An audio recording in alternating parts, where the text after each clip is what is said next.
Friends అందరూ ఎలా ఉన్నారు? చూస్తున్నారు కదా! ఇదైతే శ్రీశైలం డ్యామ్ అండి. చూస్తున్నారు కదా! అసలు వాటరే లేవు. మొత్తం ఎంత చూసా కూడా అసలు వాటర్ అనేది ఎక్కడ కూడా లేవు. రాళ్ళు రప్పలనైతే చూడడానికి వెళ్ళామా అనైతే అనిపించింది. శ్రీశైలంకైతే వెళ్ళాము. లాస్ట్ 2 ఇయర్స్ బ్యాక్ అయితే అసలు 7 గేట్స్ అసలు ఫుల్ ఆఫ్ వాటర్ ఉండే. కానీ ఇప్పుడు చూస్తున్నారా? అస్సలు వాటరే లేవు. వాటర్ చూడ్డానికి వచ్చామో లేదంటే ఉత్త ఖాళీ డ్యామ్ చూడ్డానికి వచ్చానో నాకు అర్థం కాలేదు కాసేపు. చూస్తున్నారు కదా! ఎంత తక్కువ వాటర్ ఉన్నాయి అసలు. చాలా అంటే చాలా తక్కువ ఉన్నాయి వాటర్.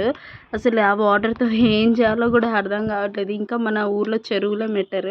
మనకి వాటర్ అక్కడైనా దొరుకుతాయి మంచిగా. ఇంత దూరం వచ్చి వీటిని చూడ్డానికా అని అనిపించింది నాకు. నార్మల్‌గా అయితే దగ్గరికెళ్ళి చూపియొచ్చు. కానీ మేమైతే బస్సులో వెళ్ళాం కాబట్టి పాసిబిలిటీ లేదు. సో, ఓన్ వెహికల్స్ అలా వెళ్తే మనం అక్కడ నించొని వ్యూ అయితే మనం హ్యాపీగా ఎంజాయ్ చేయొచ్చు. కానీ ఎంజాయ్ చేయడానికి కూడా ఏమి లేదు అక్కడ చూస్తుంటే మీరు. అక్కడి నుంచి దగ్గర నుంచి చూస్తే కింద చాలా లోలో అయితే వాటర్ అయితే ఉన్నాయి.